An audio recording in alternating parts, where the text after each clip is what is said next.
for creating a public utility, infrastructure projects, federally funded research institutes like NIH or NASA, they really provide a template for large-scale public investments that succeed despite political challenges and that succeed across many administrations. And so I think the key here is to really designate AI resources with enough structural independence to weather those political shifts.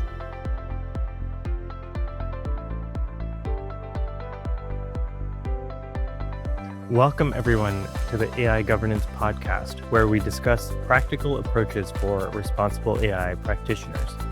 My name is Shankar, and today we are excited to have with us Kristina Podnar.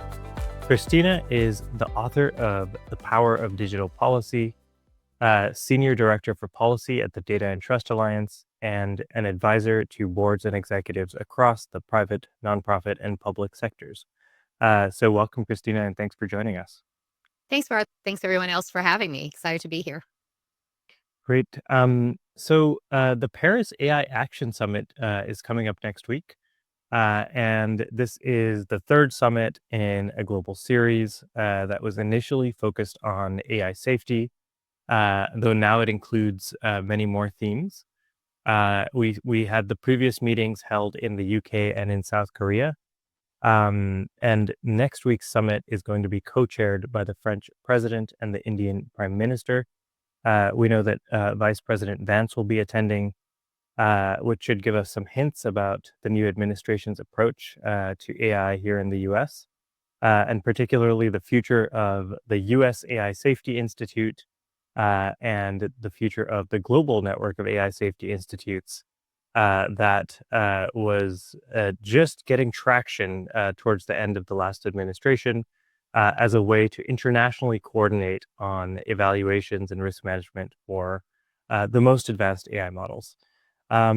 So the Paris AI Summit will have 5 themes: public interest AI, the future of work, innovation and culture, trust in AI, and then global AI governance. And we'll get into some of those in our conversation today. But Kristina, looking ahead to next week, what would a good outcome from this summit be? So that's a great question. And I love the fact that you're focusing on outcomes here, because I see the summit sort of like the Oscars of AI policy. It's going to be full of big names, lots of red carpet moments, high profile speeches.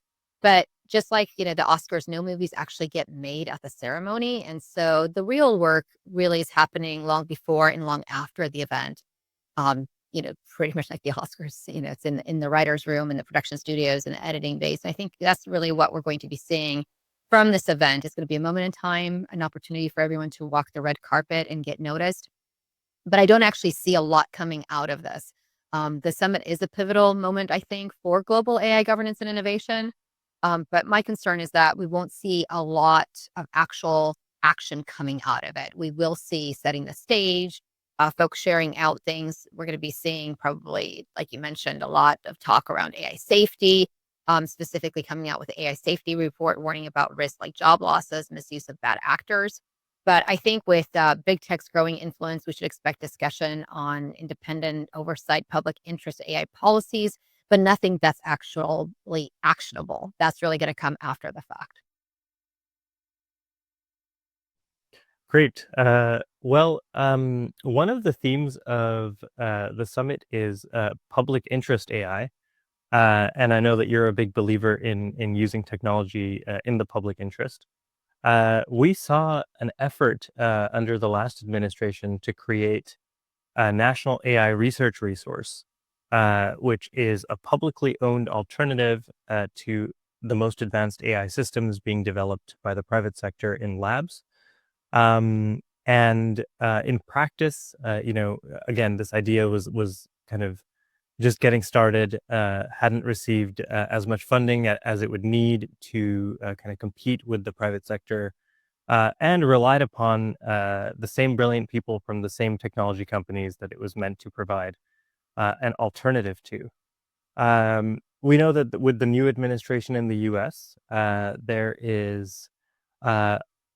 there's been proposed a less public, but maybe more feasible, given the politics, concept with the announcement of Stargate. which has been funded with initial $100 billion investment and partnerships with SoftBank, Oracle, and OpenAI, um, and an initial focus on healthcare, at least from the public announcements. So, what are your thoughts on these public AI resources and whether they are a good way to drive AI towards public outcomes that are in the public interest?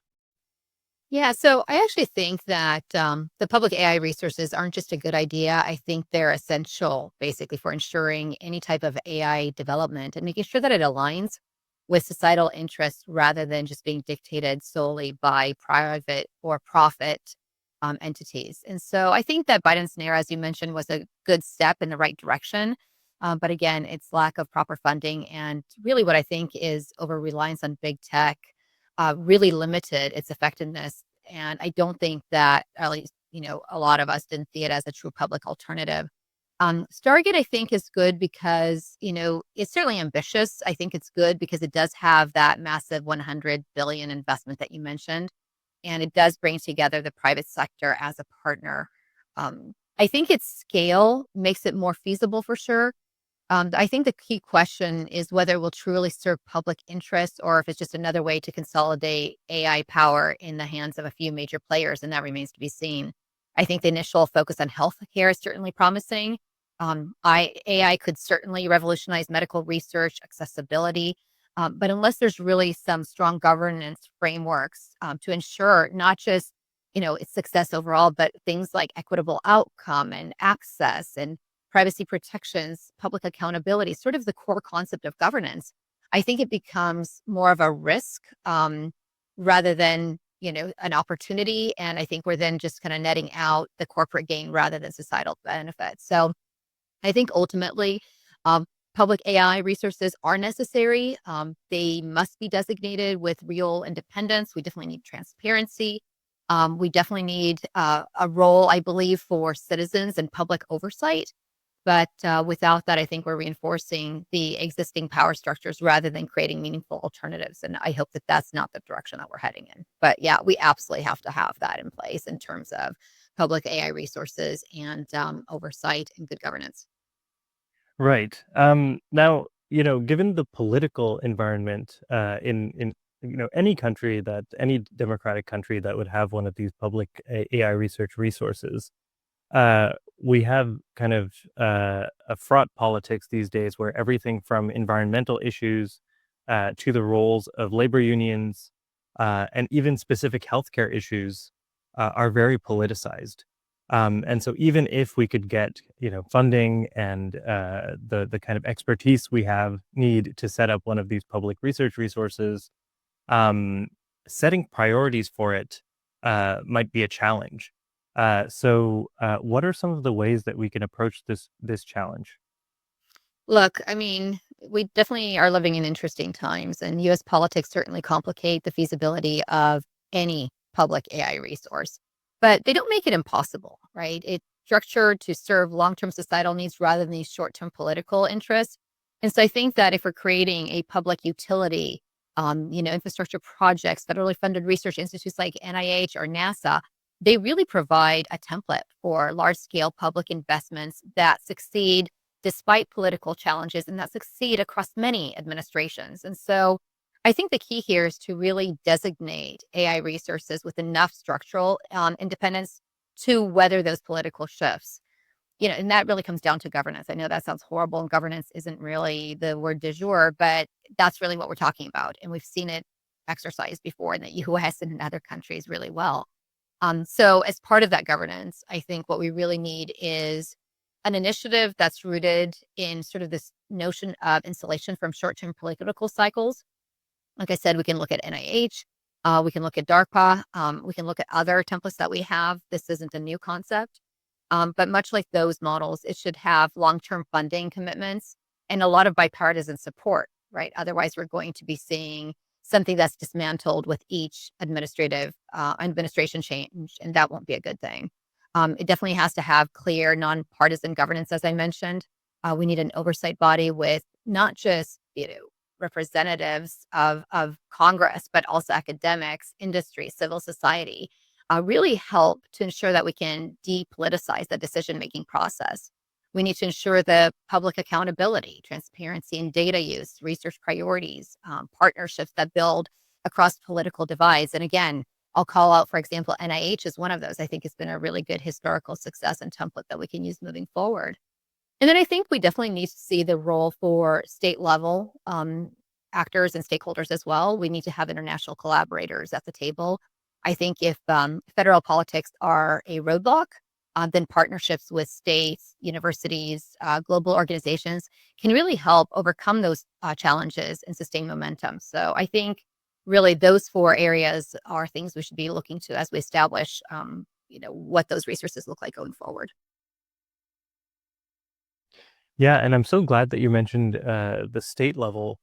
Um, so I guess just zooming out a bit, I think I agree with you about not despairing about the future of AI research resources, and we could have bipartisan support around issues like healthcare or jobs, issues where there's kind of a consensus around using AI to achieve public benefits.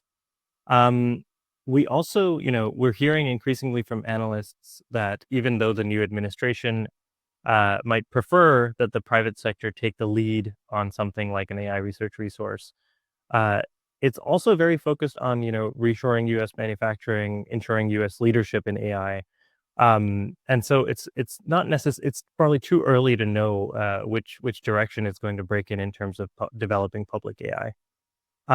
Moving to the state level, I think, in Colorado, and we've seen bills introduced in other states as well.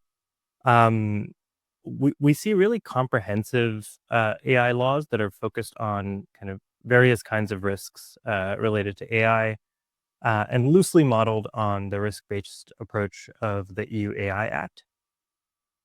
But we also know that in areas like education and environmental protection, both of which are going to be discussed in Paris next week, there's huge opportunities with AI. So, should state lawmakers spend more time kind of thinking about, in addition to kind of thinking about mitigating the risks through comprehensive AI laws, should they be spending more time thinking about how to use AI to achieve some of these public benefits? Oh, 100%. Yes. I'm a really big proponent of balancing the risks and opportunities. And, once you lean too far into the risks, if you will, making sure that you're as safe as can be, you leave behind innovation. But on the other hand, if you just move really, really fast and don't think about the risks, then you aren't really protecting society and citizens. And so I think that we definitely need to have those conversations around AI. And I think today, a lot of those have been dominated by risk mitigation, rightly so, given the potential harms in areas like, bias and misinformation and security. But I think that, especially at the state level, there's this opportunity to focus, I think, on what the opportunities are. And I think that sometimes the risk focus can overshadow the equally important discussion of how can AI be actively leveraged for business, for public good, and I oftentimes think even, it's such a silly thing, but if I think about education, right? AI can personalize learning as we've all seen. It can support us as we're trying to address underserved communities. It can bridge knowledge gaps globally. Um, but you know what? We also need to kind of be thinking about, what does that look like on the policy front? And sometimes we get really stuck around the axle in addressing these robust policy frameworks that certainly can accelerate those benefits, but we can also see ourselves getting stuck heavily in the AI policy defensive mode. And so I think that reacting to problems rather than proactively enabling solutions is not something that we've historically been really good at, and we definitely need to up our game. And I think that that's an opening for a lot of the state lawmakers and a lot of the stakeholders that fall below the federal level. So, and I think the imbalance isn't just, policy failure. It's really a missed opportunity. And this is kind of bringing us back to the conversation around Paris. I would love to see a lot more action, but I think that Paris offers a chance to push for this sort of dual track approach. We can continue to address AI risks, but also ensuring that, AI's immense potential in areas like public health and education and sustainability a lot of which is getting pushed back out to states under the current administration, making sure that it's actively cultivated through things like, funding and regulation, as you mentioned. But also just our governance structures that prioritize that societal impact over purely commercial gains. And that involves so many things, including things like onboarding the everyday citizen, and making sure that as we shift the conversation, we, do it in the right way. Yeah, so I think,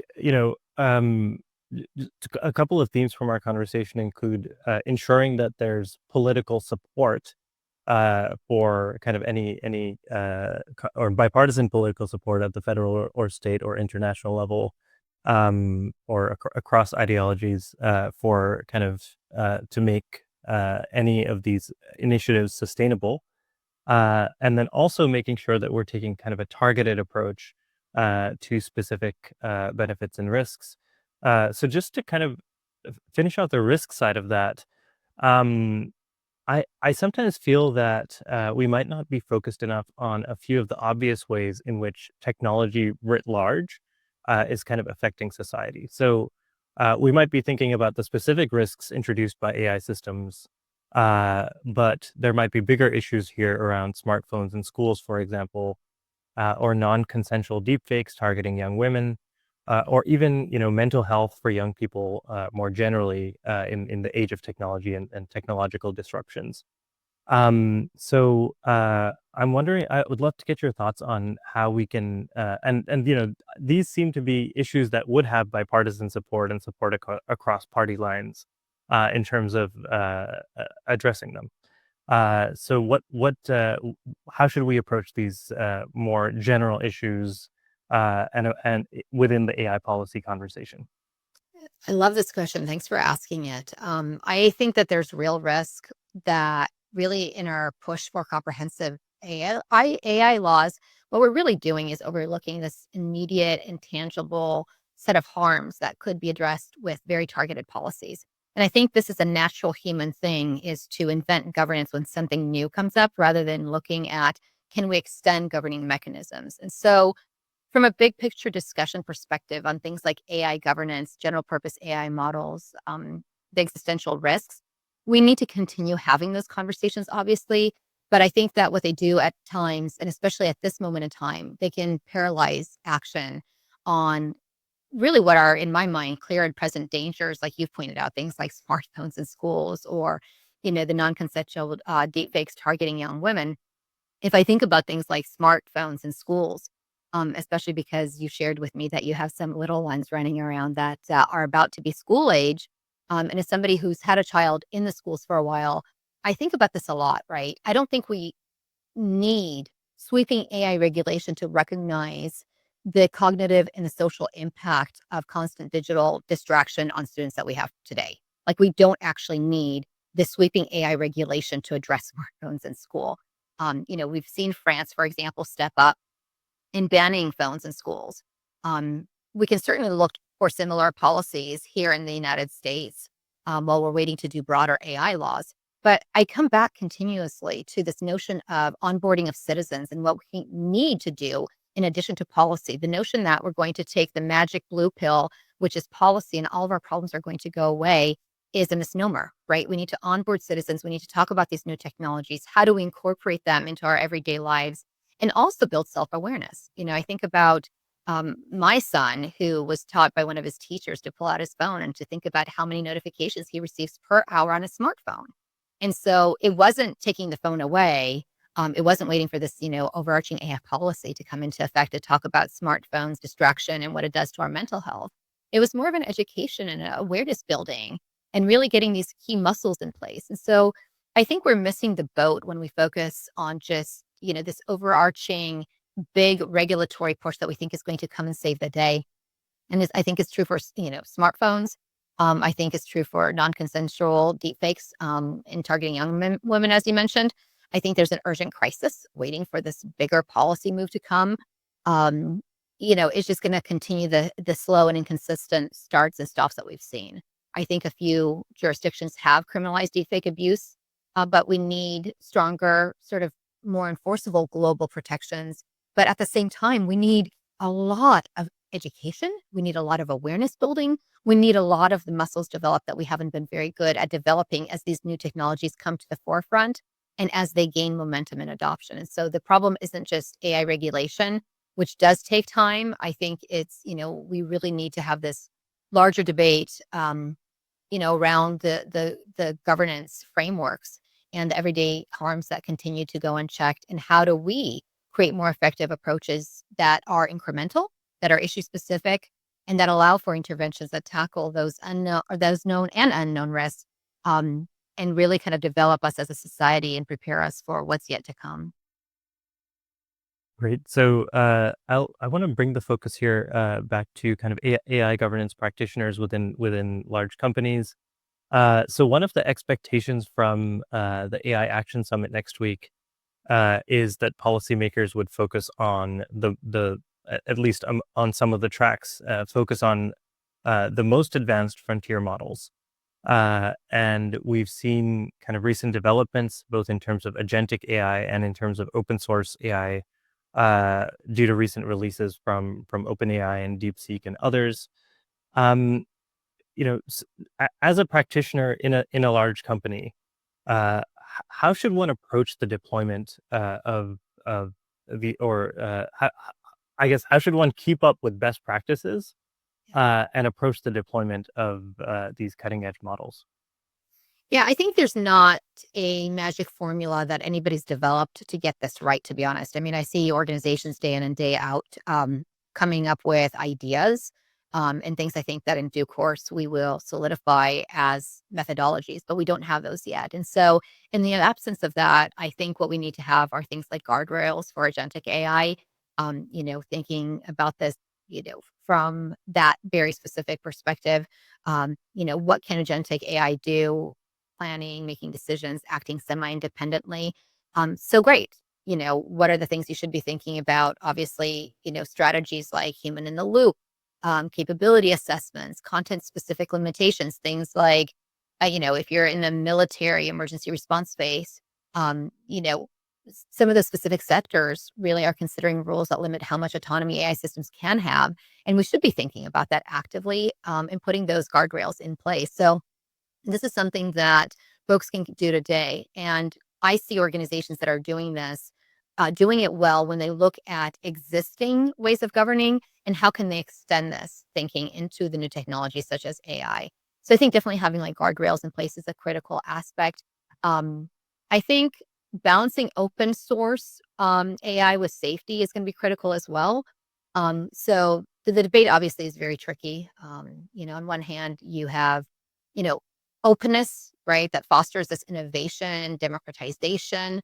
On the other hand, it increases the risk of misuse. And so I think really aggressively putting together the frameworks and strategies around governance, like tiered access models, are critical. Things like watermarking of data, provenance tracking. In fact, I think I mentioned to you in one of the conversations we recently had, at the Data and Trust Alliance, we developed the first cross-industry data provenance standards that are not just about, where's this data coming from, who created it, when was it created, but it really starts to look at use. Like, is there, any type of PII, PHI, any of the P's, as I like to say, in this data? Is there copyright associated with this data? Are there pets, maybe privacy enhancing technologies or techniques that have been applied to the data set? All of that can inform the use of data. And so I think that having those rules in place, increasing transparency into the data that you're going to be using for AI is really critical. And I think that, worthwhile noting is that the version one of those standards is out for use, but we're partnering now with Oasis on getting broader adoption across industries and versioning the standards to the next level. So, get involved in that. Obviously, use those resources within your enterprise. I think that sound business is going to be adopting multi-pronged strategies. That's one of them. Doing things like security first licensing. Some developers that I'm seeing out there are building open models, but also embedding security restrictions in their terms of use. Things like prohibiting use for autonomous weapons or disinformation campaigns. That's kind of a critical aspect of this, as well as looking at, computing and API-based restrictions. I think instead of just releasing models fully into the wild. Some organizations are allowing API-based access and building in constraints to prevent harmful applications. And so all of those need to be considered and employed by businesses today.